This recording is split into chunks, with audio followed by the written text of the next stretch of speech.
하나님과 주 예수 그리스도의 종 야고보는 흩어져 있는 12지파에게 문안하노라. 우리가 오늘부터 야고보서를 보게 되는데, 야고보서 1장에 보면 이 야고보서를 쓴 사람의 이름이 나옵니다. 하나님과 주 예수 그리스도의 종 야고보. 예수님의 12제자 중에서의 야고보는 제일 먼저 순교를 하죠. 그래서 이 야고보는 예수님의 제자 야고보가 될 수가 없습니다. 그럼 성경에 나오는 또 다른 야고보는 누구냐? 예수님의 동생 야고보가 있죠. 예수님의 동생 야고보가 이 서신을 쓴 것이다 라고 볼 수가 있습니다. 그 외에 다른 야고보를 이야기하는 근거가 부족하다 이렇게 볼 수가 있죠. 그래서 하나님과 주 예수 그리스도의 종 야고보, 예수님의 형제들은 처음에 예수님을 믿지 않았죠. 예수님이 미쳤다라고 생각했습니다. 자신들과 함께 자라났던 저 예수님이 하나님의 아들이다. 그리고 갈릴리를 다니면서 하나님의 말씀을 전하고 활동하는 것을 처음에는 받아들이지 않았던 사람이 예수님의 형제들이죠.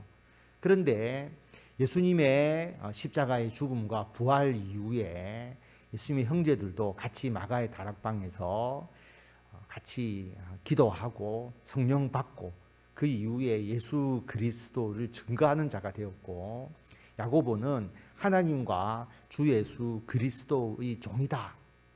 형제임에도 불구하고 나는 예수 그리스도의 종입니다 라고 그렇게 자신을 표현하고 있습니다. 그리고 예루살렘에 있는 그 당시 예수님을 믿는 교회 공동체에서 아주 중요한 역할을 감당하는 자로서 하나님의 쓰임을 받은 자가 이 야고보입니다.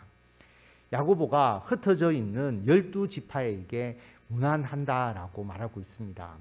12지파라고 하면 당연히 구약의 12지파를 의미하는 것이죠. 구약의 12지파가 신약에 이르러서도 12지파라고 이야기한다는 것은 그 구약의 12지파 이스라엘의 그 일반적인 그 정치적인 혈통적인 지파를 의미하는 것이 아니고, 구약을 이어서 우리 신약 시대에도 그 하나님의 구원의 계획이 일치되게 이루어지고 있다라고 하는 겁니다.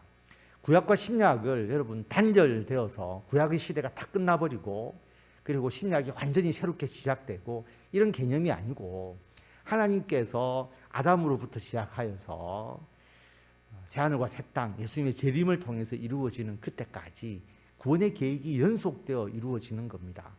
흩어져 있는 그 12지파, 다시 말하면 하나님의 백성들을 의미하는 것입니다. 하나님의 백성들은 연속적으로 하나님의 구원의 계획 속에서 꾸준하게 계속 이루어지고 만들어져 가는 것이죠.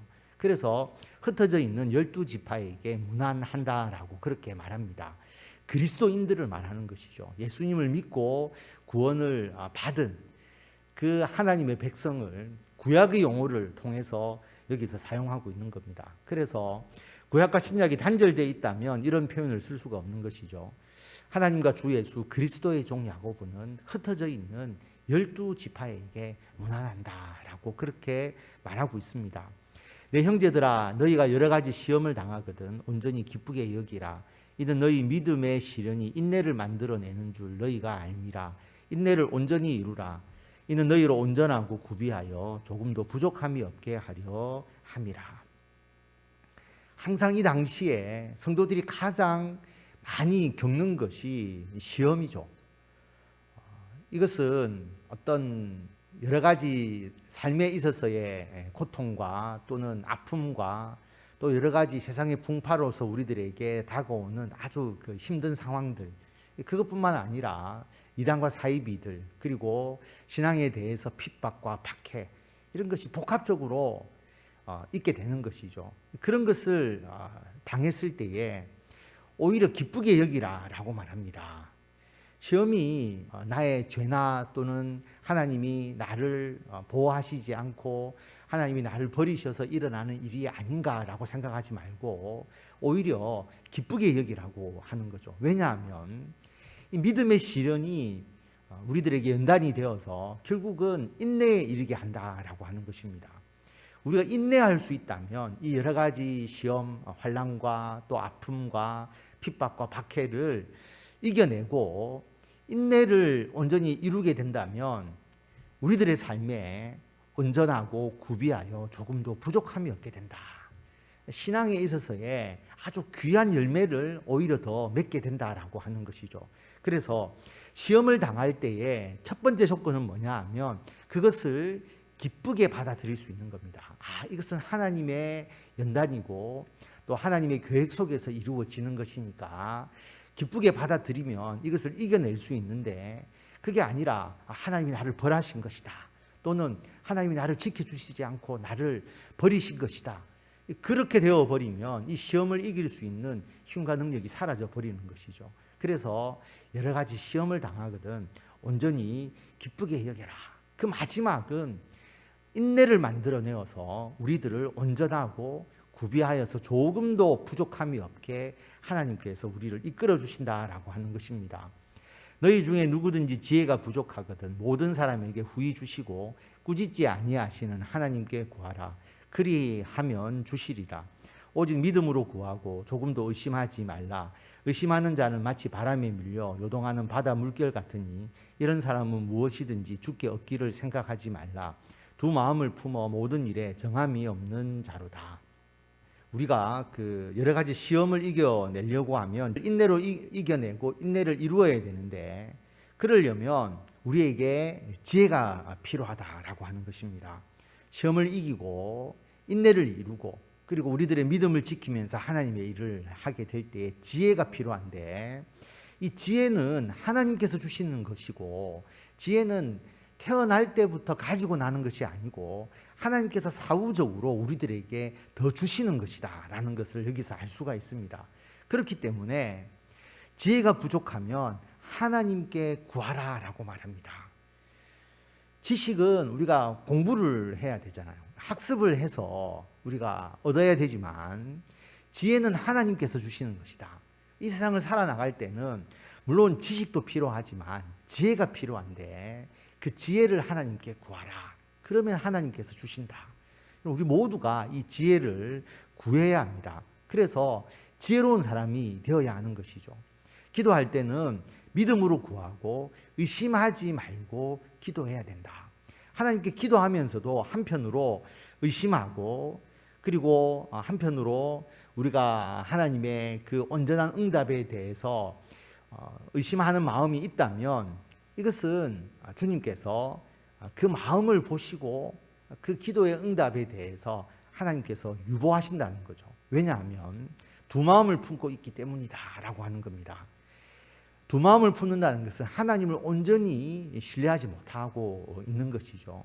그래서 이런 사람은 주께 얻기를 생각하지 마라. 왜냐하면 바람에 밀려 요동하는 바다 물결 같다. 하나님을 온전히 신뢰하고 하나님을 온전히 믿고 간구할 때 응답을 주시면 하나님께서 나에게 주신 것이다 라고 생각하게 되는데, 마음속으로 하나님이 주실까? 내가 하는 게 오히려 낫지 않을까? 아니면 운에 의해서 이렇게 되지 않을까? 이런 생각을 하고 있는데 그 기도에 응답을 주시면 전적으로 하나님께 감사하는 게 아니고 어쩌다 보니까 그렇게 되었네.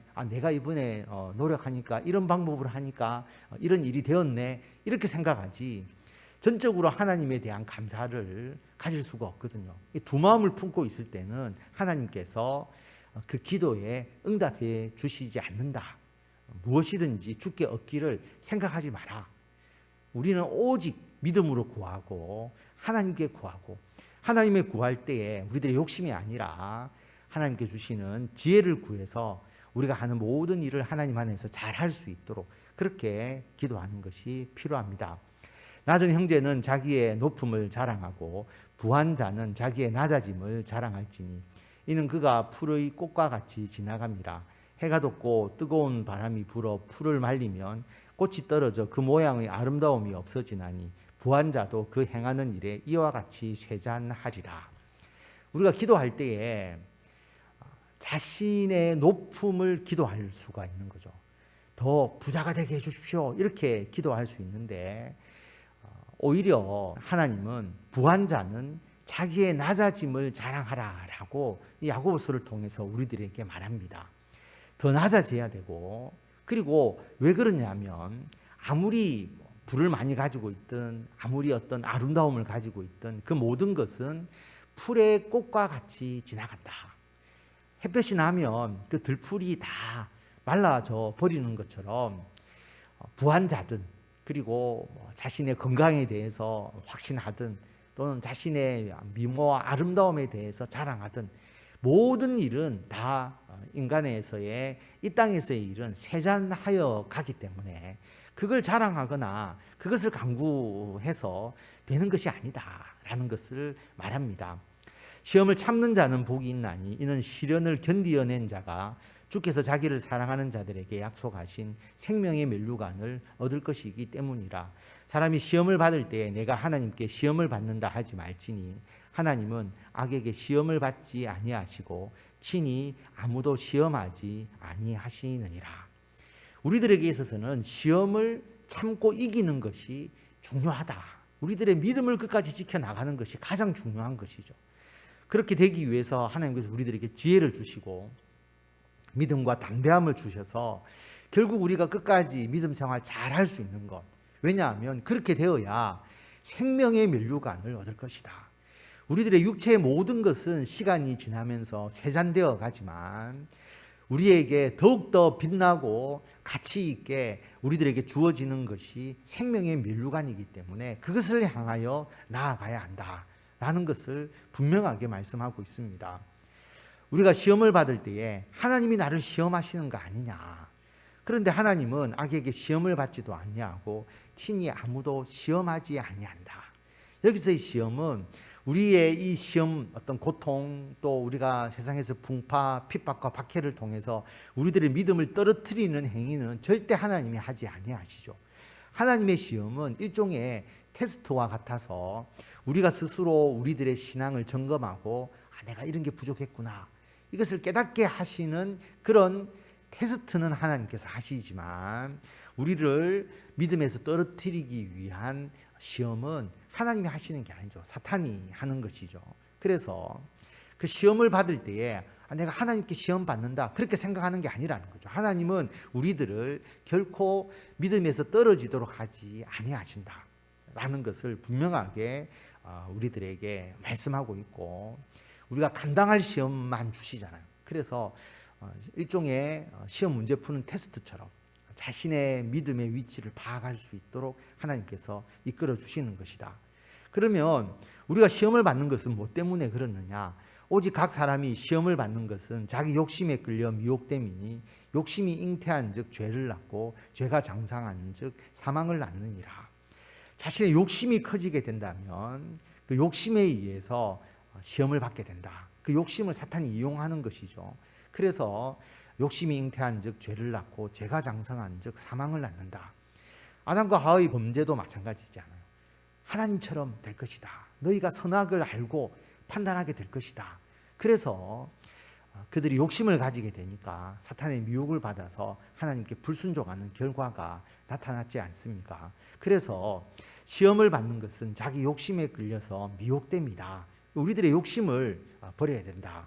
욕심을 버리려고 하면 우리가 가지는 것에 가장 중요한 것이 생명의 면류관이고 이 땅에서의 모든 것이 쇠잔하여 갈 것이다 라는 확신을 가지게 되면, 그 지혜를 가지게 되면 우리가 욕심을 가지지 않게 되는 것이죠.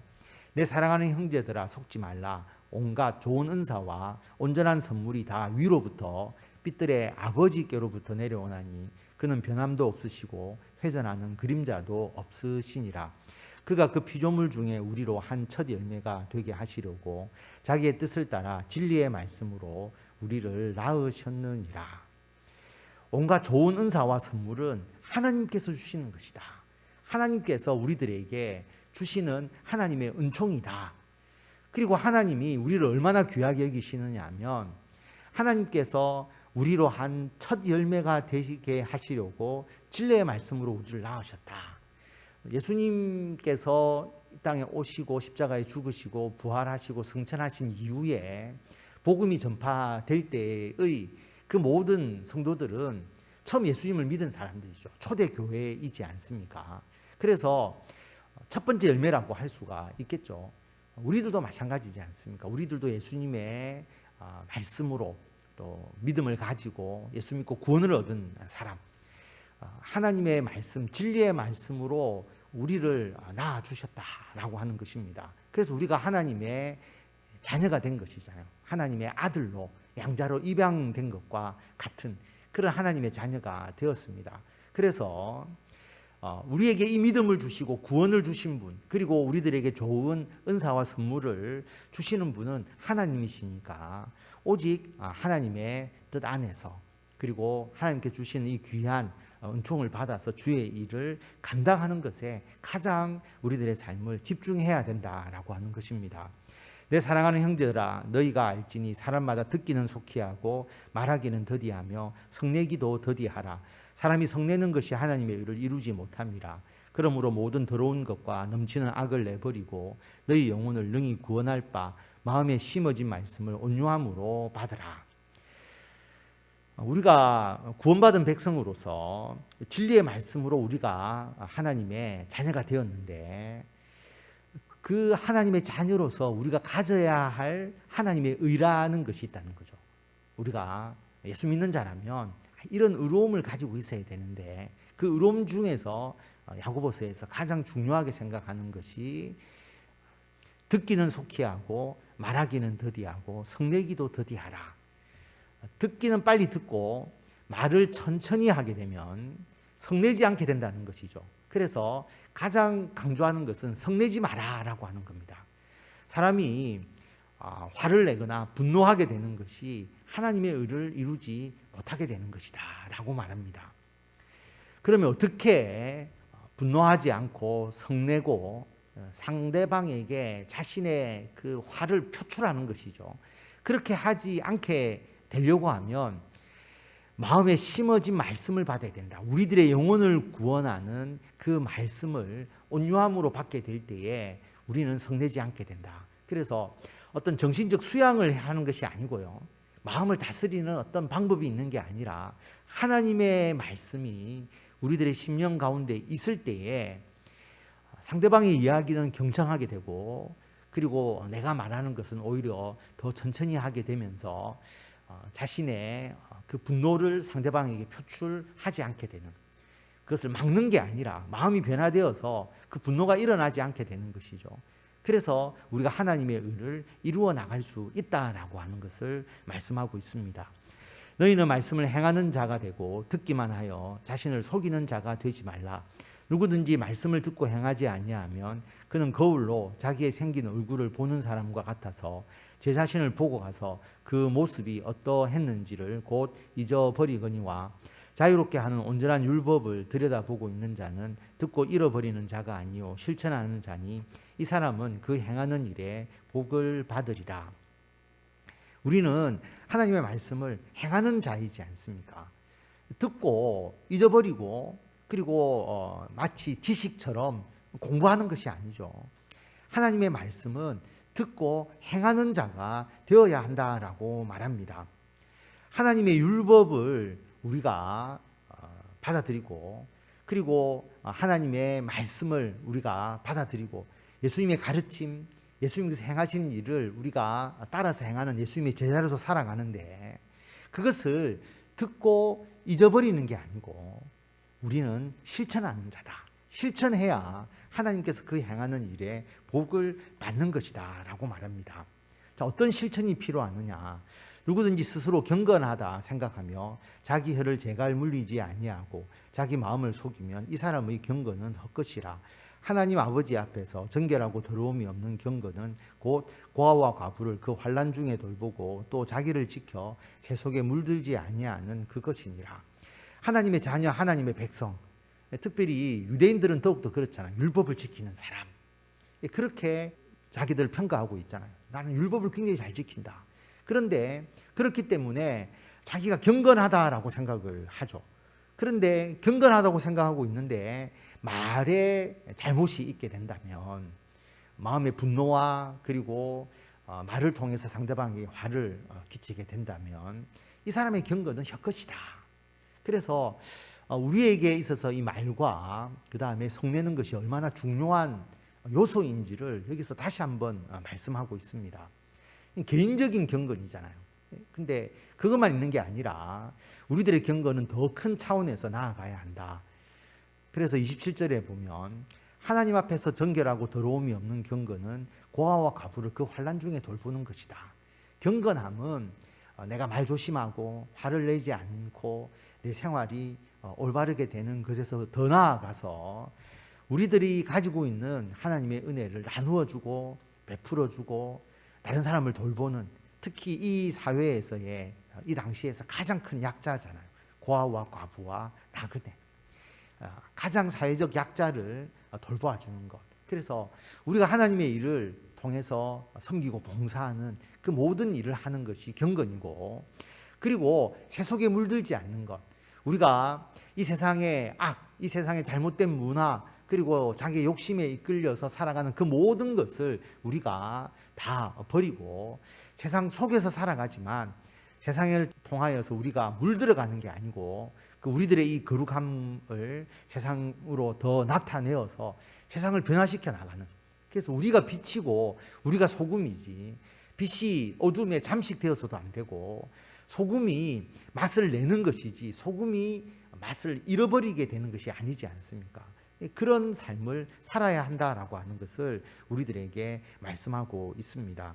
오늘 말씀을 통해서 하나님은 우리들에게 여러 가지 시험을 당할 때에 기쁘게 여겨라. 하나님은 우리를 믿음을 온전히 떨어뜨리도록까지 시험하지 아니하신다라는 것을 분명히 말합니다.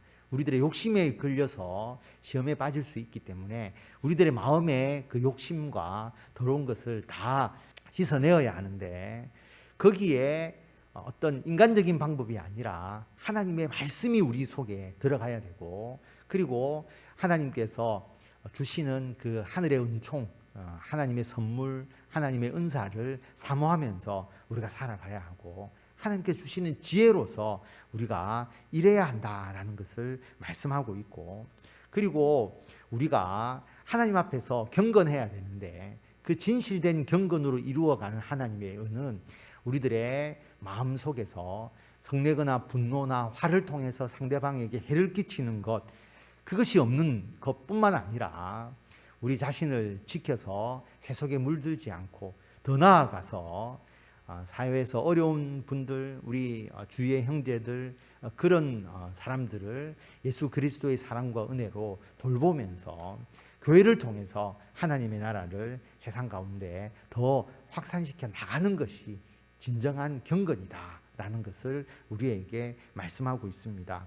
오늘 주신 이 말씀을 우리들의 삶을 통해서 이루어 가시는 저와 성도 여러분들이 다 되시기를 바랍니다.